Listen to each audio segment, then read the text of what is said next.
Thyroid basically ایک اینڈوکائن system کا part ہے. آپ کا جسم جو ہے وہ دو قسم کے سسٹم سے کنٹرول ہو رہا ہے. ایک اینڈوکائن سسٹم یعنی ہارمونز کا سسٹم جو ہے، اور دوسرا اس میں ہوتا ہے آٹونومک نروس سسٹم. اگر آپ نے تھائرائڈ کی بیماری کو سمجھنا ہو تو آپ ہائپر اور ہائپو ٹرم سے آپ کو انٹروڈیوس ہونا چاہیے. میں ریسنٹلی ایک دو پیشنٹ سے ملا ہوں تو وہ بڑے عرصے سے میڈیکیشن لے رہے ہیں، بٹ ان کو یہ نہیں پتا کہ وہ ہائپر تھائرائڈ ہے یا وہ ہائپو تھائرائڈ ہے. سب سے پہلے آپ نے کروانا ہے اپنا TSH اور فری T4 ٹیسٹ. اچھا، بہت سارے لوگ TSH اور T4 کروا کے آ جاتے ہیں، یہ صحیح نہیں ہے.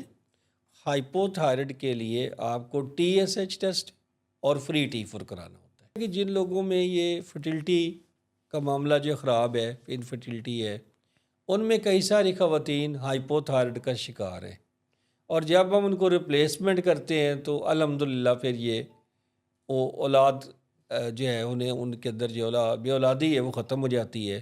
السلام علیکم ایوری ون. میں ہوں ڈاکٹر سمیر بٹ، اور ہمارے آج کے میٹ دا ایکسپرٹ شو کے نیکسٹ ایپیسوڈ میں آپ سب کو بہت بہت welcome. Diabetes institute of Pakistan سے ہمارا یہ شو ایئر ہو رہا ہوتا ہے، اور بہت ساری انفارمیشن جو ہے وہ ہم آپ کے لیے لے کے آتے ہیں. تو آج ہمیں جوائن کر رہے ہیں پروفیسر ڈاکٹر جاوید اقبال صاحب، جو کہ اینڈوکرائنالوجسٹ ہیں اور ڈائبٹالوجسٹ ہیں، اور ایک لمبے عرصے سے ہمارے اس انسٹیٹیوٹ کے ساتھ جڑے ہوئے ہیں. Welcome sir. Thank you Sameer. تو سر، آج کے اس شو میں میں چاہوں گا کہ ہم ڈسکس کریں ایک بہت امپورٹنٹ چیز جو کہ ہے تھائرائڈ. تو اس بارے میں ذرا آڈینس کے لیے میں اویئرنیس کے لیے کچھ کویشچنز ہیں جو لایا ہوا ہوں آج آپ سے کرنے کے لیے. تو سر پلیز سب سے پہلے ہم سٹارٹ کرتے ہیں تھائرائڈ سے کہ وٹ از تھائرائڈ، اور اس کو ہم جسم کا انجن کیوں کہتے ہیں؟ تھائرائڈ بیسیکلی ایک اینڈوکائن سسٹم کا پارٹ ہے. آپ کا جسم جو ہے وہ دو قسم کے سسٹم سے کنٹرول ہو رہا ہے. ایک اینڈوکائن سسٹم یعنی ہارمونز کا سسٹم جو ہے، اور دوسرا اس میں ہوتا ہے آٹونومک نروس سسٹم. تو یہ دو ہی سسٹم اس کو کنٹرول کر رہے ہوتے ہیں، جو ہم خود کچھ نہیں ایفرٹ کر رہے ہوتے، لیکن جسم کے مختلف افعال بالکل صحیح فنکشن کر رہے ہوتے ہیں. تو اس میں اینڈوکائن سسٹم کا بہت رول ہے. بلڈ پریشر کنٹرول کرنا ہے، ویٹ کو کنٹرول کرنا ہے، آپ کی بریدنگ ہے، آپ کا ہارٹ ریٹ ہے، آپ کی انرجی ہے. اب تھائرائڈ کو ہم کیوں انجن کہتے ہیں کہ جب تھائرائڈ کی ہارمونز کی پروڈکشن ٹھیک ہو رہی ہوتی ہے تو انجن صحیح چل رہا ہوتا ہے. جب پروڈکشن زیادہ ہوتی ہے تو انجن کوئی زیادہ ہی تیز چلنا شروع ہو جاتا ہے. وہ بھی ٹھیک بات نہیں ہے، بیلنس بھی نہیں ہوتا. تو جب یہ اس کی پروڈکشن تھائرائڈ ہارمونز کی کم ہو جاتی ہے، جس کو ہم ہائپو تھائرائڈزم کہتے ہیں، تو آپ کا جسم بھی سست محسوس کرنا شروع ہو جاتا ہے. اس لیے تھائرائڈ گلینڈ کو ہم ایک طرح سے انجن کہتے ہیں جسم کا، جس نے گاڑی کو چلانا ہے. جیسے کہ آپ نے ذکر کیا ہائپو تھائرائڈزم کا، صحیح. تو پلیز ذرا ایکسپلین کیجیے گا کہ کیا کیا سمٹمز ہو سکتے ہیں تھائرائڈ کی بیماری کے. اگر آپ نے تھائرائڈ کی بیماری کو سمجھنا ہو تو آپ ہائپر اور ہائپو ٹرم سے آپ کو انٹروڈیوس ہونا چاہیے. میں ریسنٹلی ایک دو پیشنٹ سے ملا ہوں تو وہ بڑے عرصے سے میڈیکیشن لے رہے ہیں، بٹ ان کو یہ نہیں پتا کہ وہ ہائپر تھائرائڈ ہے یا وہ ہائپو تھائرائڈ ہے. اس لیے ہم نے ضروری سمجھا کہ بھئی اس کے اوپر لوگوں کی اندر اویئرنیس کریٹ کی جائے.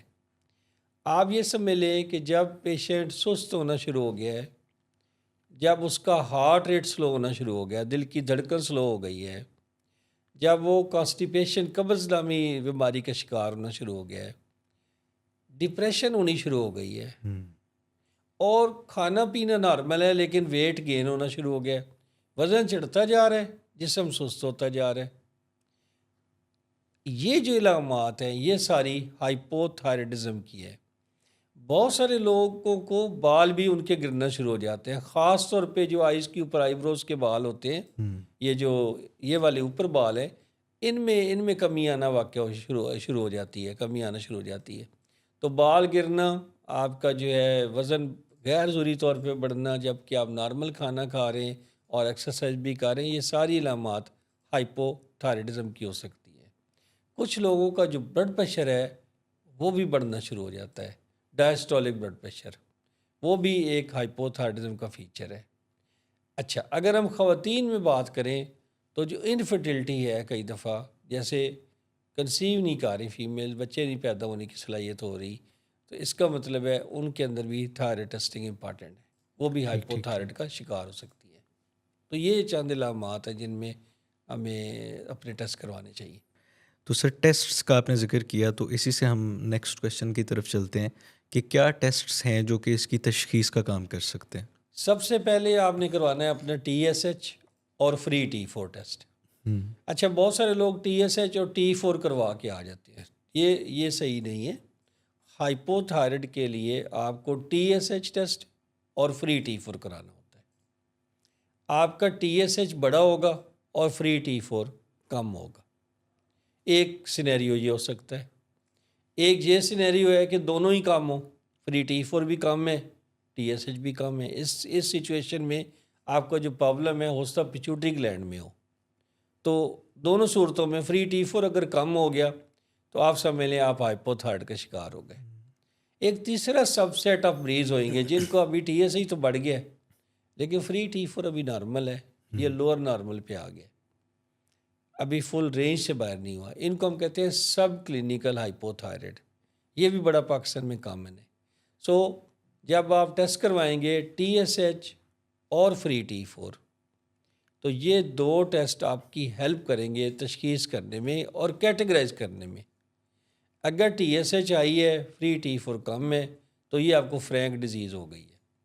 اگر آپ کا TSH بڑھ گیا ہے لیکن ابھی فری T4 نارمل ہے تو یہ ابھی سب کلینیکل ہے، یعنی ابھی ڈیزیز کی فل علامات نہیں آئیں لیکن بیماری اندر ہے۔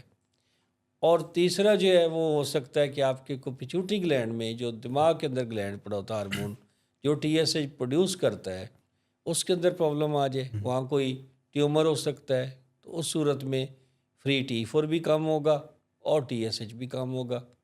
اس صورت میں پھر ہم پیچوٹری گلینڈ کے باقی ہارمونز کے بھی ٹیسٹنگ کرائیں گے، فار ایگزامپل کورٹیسول وغیرہ کی۔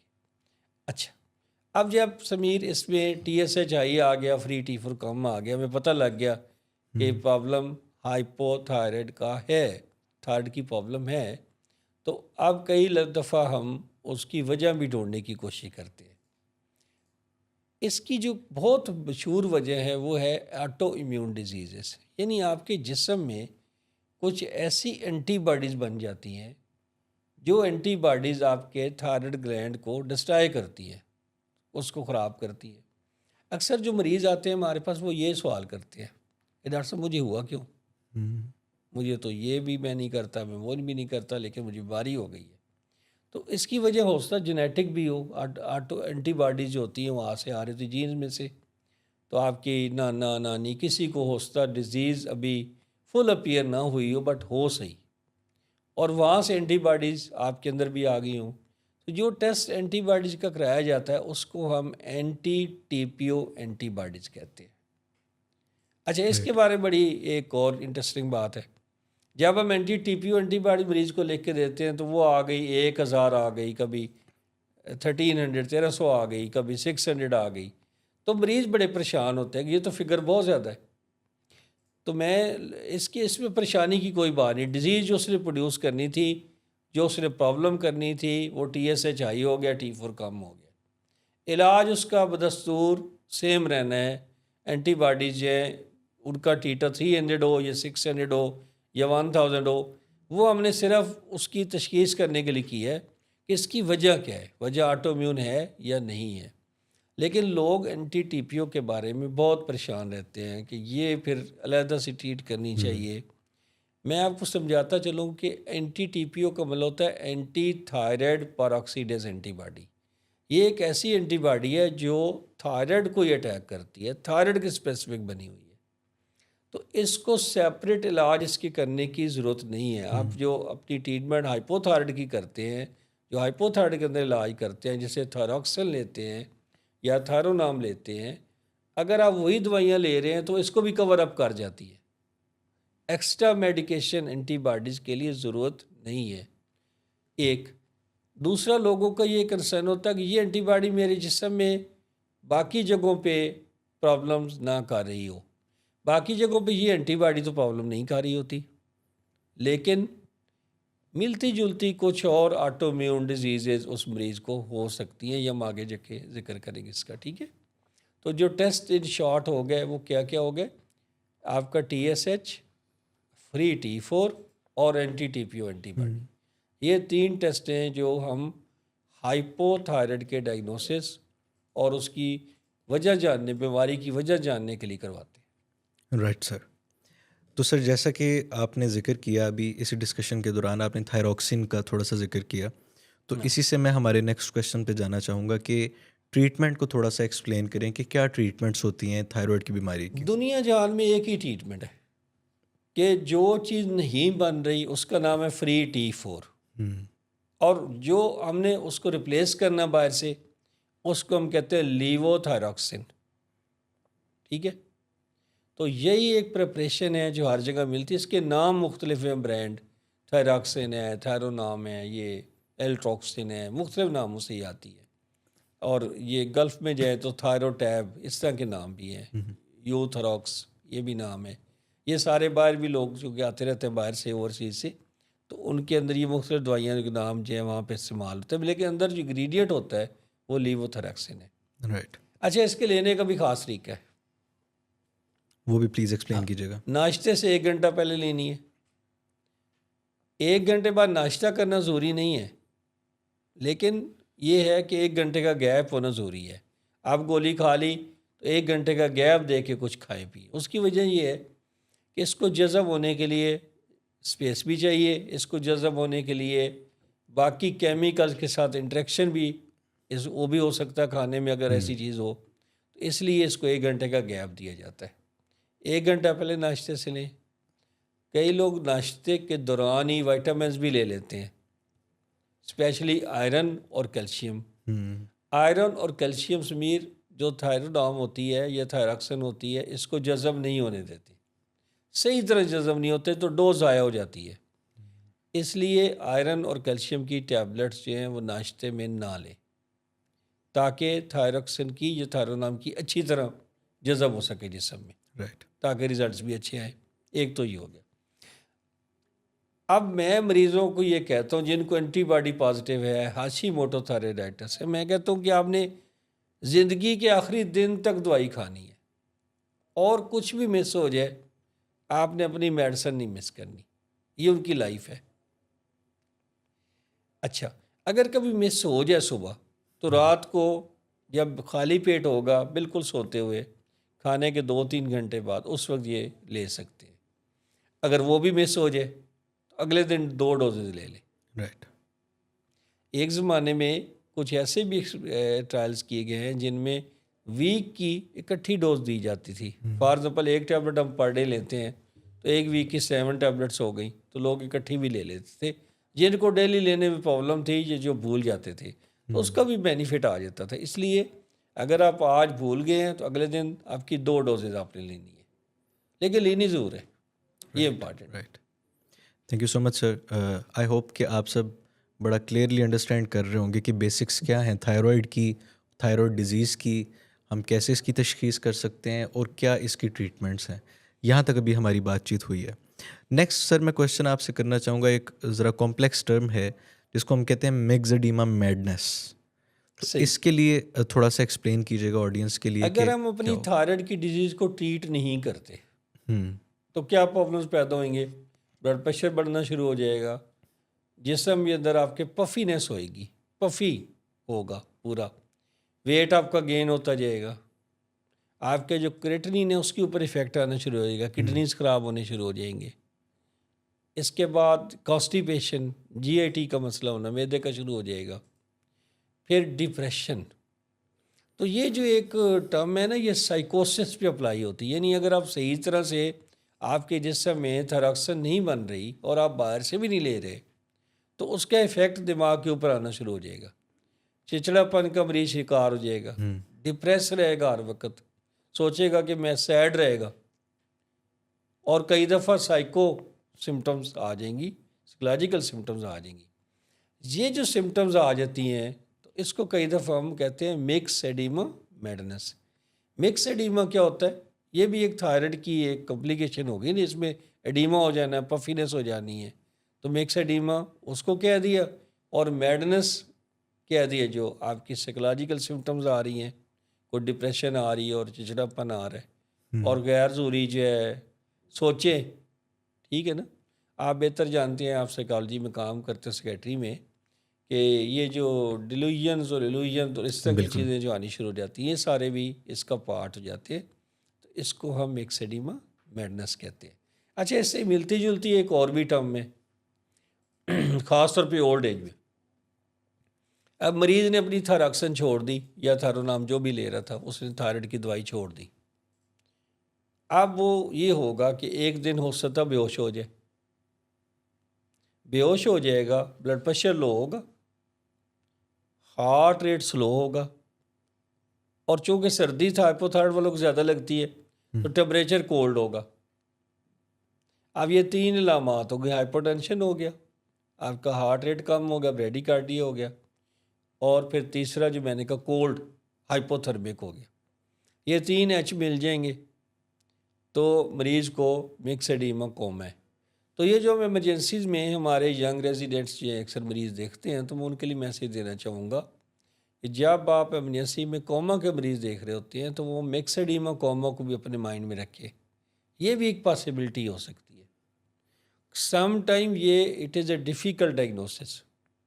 ہو سکتا اس وقت ریزیڈنٹ نہ سوچے کہ یہ تھائرائڈ کا کیس ہو سکتا ہے, تو سینئرز کے آنے تک دیر ہو جائے. تو اس لیے کوشش کرنی چاہیے کہ یہ نوبت نہ آئے. مریضوں کو اپنی تھائرائڈ کی دوائی اپنے ڈاکٹر کے مشورے کے ساتھ استعمال کرنی چاہیے, اور درمیان میں مس نہیں کرنی چاہیے اپنے طور پہ. یہ ہے اس کا رول. تو سر ابھی تک ہم اس نتیجے پہ پہنچتے نظر آتے ہیں کہ تھائرائڈ کی ڈیزیز جو ہے اس کو بڑا زیادہ امپورٹنس دینے کی ضرورت ہے, اور اگر اس کو نظر انداز کیا جائے تو بہت سے پرابلمز ہو سکتے ہیں, جو کہ اکثر ہم تھوڑا سا اس کو زیادہ سیریس نہیں لیتے ہیں عام طور پہ. ہم سمجھتے ہیں کہ اتنی نوبت نہیں آئے گی, لیکن جیسا کہ آپ نے بتایا مگزیڈیما میڈنس کی طرف جا سکتے ہیں, مگزیڈیما کوما کی طرف جا سکتے ہیں, اور بہت سی کمپلیکیشنز ہو سکتی ہیں. اسی تناظر میں سر ایک اور چیز میں آپ سے چاہوں گا کہ آپ تھوڑا مزید اس کو ایکسپلین کریں. آپ نے تھوڑی دیر پہلے ذکر کیا تھا کہ خواتین میں بانجھ پن, انفرٹیلیٹی, یہ بھی ایک بہت بڑا پرابلم ہے جو اس چیز سے جڑا ہوا ہے. تو اسے پلیز ذرا آپ ایکسپلین کیجیے گا. اب میں کئی ایسے سیٹ اپس میں کام کرتا رہا ہوں جہاں پہ گائنی کا انفلیکس بہت زیادہ, گائنی کے مریضوں کا. تو آپ سمیر زندگی کے ہر حصے میں لیٹرل لرننگ بھی کر رہے ہوتے ہیں. ایک تو آپ کو اپنا فیلڈ آپ لرن کر رہے ہوتے ہیں, پھر آپ کو جو آپ کے کولیگز کنسلٹ کرتے ہیں مختلف ڈیزیزز کے لیے, وہ بھی لرننگ ہو رہی ہوتی ہے. تو میں نے دیکھا کہ جن لوگوں میں یہ فرٹیلٹی کا معاملہ جو خراب ہے, انفرٹیلٹی ہے, ان میں کئی ساری خواتین ہائپوتھائرائڈ کا شکار ہیں. اور جب ہم ان کو ریپلیسمنٹ کرتے ہیں تو الحمدللہ پھر یہ اولاد جو ہے انہیں ان کے اندر جو بے اولادی ہے وہ ختم ہو جاتی ہے, اور اولاد ہونا شروع ہو جاتی ہے. یعنی یہ والی ایک بات ہے. اچھا, اسی طرح جو فیمیلز ہیں جن کو مس کیریجز ہو رہے ہوتے ہیں, کئی دفعہ ان بھی جب ہم انویسٹیگیٹ کرتے ہیں تو ان کا TSH بڑا ہوتا ہے اور T4 کم ہوتا ہے. یہاں پہ بڑی امپارٹنٹ بات یہ بھی ہے کہ ان کا TSH فرٹیلٹی کے لیے, اگر فرٹیلٹی نہیں ہو رہی, انفرٹیلٹی کا ایشو ہے, تو کنسیو نہیں کر رہے جو ہے فیمیل, تو ایسی صورت میں جو TSH ہے وہ 2.5 تک رکھنا چاہیے. رائٹ. اور 2.5 سے ابو ہو تو آپ اس کا علاج کر دیتے ہیں. ٹھیک ہے, تو اس سے بھی رسپانس اچھا آ جاتا ہے. اچھا, کئی دفعہ یہ بھی ہوتا ہے کہ ایک بیماری اس سے ملتی جلتی اور ہے, وہ بھی آٹومیونی ہے. یہ ایک دوسرے کی بہنیں ہوتی ہیں. ایک امیون بیماری ہو سکتا دوسری بھی ہو. اس بیماری کو ہم کہتے ہیں پری میچور اوویرین فیلئر, POF. تو اس میں FSH LH ہارمون بڑھ جاتے ہیں, اور اووری پری میچور, یعنی جس اووری نے 45 سال پہ یا 50 سال پہ کام کرنا بند کرنا تھا, وہ 20 سال میں یا 25 سال میں کام کرنا بند کر گئی 40 ایئر سے پہلے. اگر 40 ایئر سے پہلے اووری کام کرنا بند کر جائے تو یہ پری میچور اوویرین فیلئر ہے. کئی دفعہ یہ ہائپوتھائرڈزم اور یہ لو جو تھائرائڈ کی بیماری ہے, اس کے ساتھ ایک اور بیماری یہ بھی ہوتی ہے. اس وجہ سے فیمیلز کے اندر پیریڈز کے پرابلمز آتے ہیں اور فرٹیلٹی کے ایشوز آتے ہیں. تو اس کو بھی مائنڈ میں رکھنا چاہیے. بالکل سر. سر اسی تناظر میں پلیز آپ تھوڑا سا اس بارے میں بھی بتائیے گا کہ جو خواتین پریگننٹ ہیں اور ان کو تھائرائڈ کا کوئی پرابلم ڈائگنوز ہو چکا ہے اور اب وہ کوئی دوائی لے رہی ہیں، تو پریگننسی کے دوران کیا دوائی کی ڈوزیج میں بھی کوئی خاص تبدیلی درکار ہے؟ ہمارے یہاں نا لوگوں میں یہ کنسیپٹ ہوتا ہے کہ یہ دوائی ہم کھا رہے ہیں یہ پریگنینسی میں نقصان دے گی بچے کو. تو میں سب کی اویئرنیس کے لیے کہنا چاہوں گا کہ تھائرائڈ کی جو بیماری ہے اس میں جو آپ دوائیاں لے رہے ہیں تھائروکسن یا تھائرونام یا لیووتھراکسن کسی اور برانڈ سے لے رہے ہیں، تو اس کو آپ نے نہ صرف پریگنینسی میں جاری رکھنا ہے بلکہ کنسیو ہوتے ہی آپ نے اپنے ڈاکٹر سے رابطہ کرنا، اس کی ڈوز بڑھانی ہے. رائٹ. اچھا، جب تک ڈاکٹر سے رابطہ نہیں ہوتا تب تک آپ اپنی ڈوزز کو 7 کی بجائے 9 کر لیں. فار ایگزامپل میں تھوڑا ایکسپلین کر دیتا ہوں. 50 مائکرو گرام کی ایک گولی مریض کھا رہا ہے پورا ہفتہ. اب وہ کیا کرے گا، ہفتے اور اتوار کو ایک گولی ایکسٹرا کھا لے گا. صحیح. 9 ڈوزز ہوگی نا. بالکل. جہاں اس نے 50 والی 7 دن کھانی تھی، اب ہم نے سیچرڈے اور سنڈے کو ایک ایک گولی اور ایڈ کر دی، ٹوٹل ڈوزز وہ 9 بن گئی. اس کے بعد وہ ان بٹوین اپنے ڈاکٹر سے کنسلٹ کرے اور اپنی ڈوز کی ایڈجسٹمنٹ کرائے. لیکن جب تک ایڈجسٹمنٹ نہیں ہوتی تب تک یہ رول اپلائی ہوگا کہ جو ہی پریگننسی ہو تو اپنی ڈوز کو بڑھا لے، کیونکہ پریگننسی میں 30% تک ریکوائرمنٹ بڑھنی ہوتی ہے.